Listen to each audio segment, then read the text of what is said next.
No Trump, No China. Le slogan résonne dans les rues de Séoul.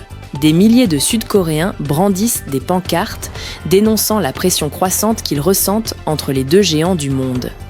Car aujourd'hui, la Corée du Sud est littéralement coincée entre Washington et Pékin, hôte malgré elle d'une rivalité qui dépasse ses frontières. Pendant que Donald Trump multiplie les visites et les promesses d'alliances militaires, la Chine, principal partenaire commercial de Séoul, fait sentir son poids économique et diplomatique. Le pays se retrouve au cœur d'un duel entre superpuissances, sans pouvoir se permettre d'en contrarier une seule. À quelques heures de la rencontre entre Trump et Xi Jinping à Busan, les tensions montent. Séoul prépare le terrain pour accueillir deux dirigeants aux ambitions opposées. D'un côté, un président américain déterminé à renforcer les alliances asiatiques face à Pékin. De l'autre, un leader chinois qui cherche à préserver son influence régionale. Et au milieu, un gouvernement sud-coréen qui tente d'éviter la rupture. Le président Yoon Suk-yeol marche sur un fil tendu. Il doit assurer la sécurité de son pays sous le parapluie américain, tout en maintenant ses liens économiques avec la Chine, son premier partenaire commercial. Dans les rues, les manifestants expriment une lassitude profonde.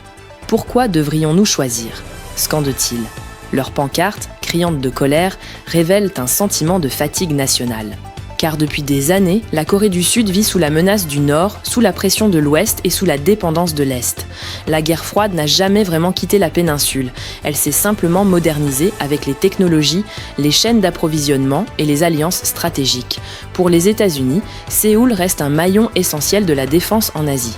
Washington veut y consolider sa présence militaire, notamment face à la montée en puissance de la Chine et aux provocations de Pyongyang. Mais Pékin voit d'un très mauvais œil cette influence américaine à sa porte et use de moyens économiques pour rappeler à Séoul où se situe son véritable marché. Entre ces deux feux, la Corée du Sud tente de construire une voie propre, une diplomatie d'équilibre où ni l'un ni l'autre ne doit se sentir trahi. Cependant, cet équilibre devient de plus en plus fragile. Chaque déclaration, chaque sommet, chaque signature d'accord est scrutée avec méfiance par les deux camps. Le moindre faux pas pourrait coûter cher, économiquement ou militairement. Et au sein même de la population, le débat divise. Faut-il continuer de s'appuyer sur la protection américaine ou au contraire miser sur une autonomie stratégique, quitte à froisser ses alliés ? Au-delà de la géopolitique, c'est l'identité même du pays qui se joue. La Corée du Sud ne veut pas être un pion, mais un acteur à part entière. Elle aspire à parler d'égal à égal avec les grandes puissances. Pourtant, son sort semble de plus en plus dicté par des décisions prises ailleurs, à Washington ou à Pékin. Et vous, qu'en pensez-vous ? Dites-le en commentaire.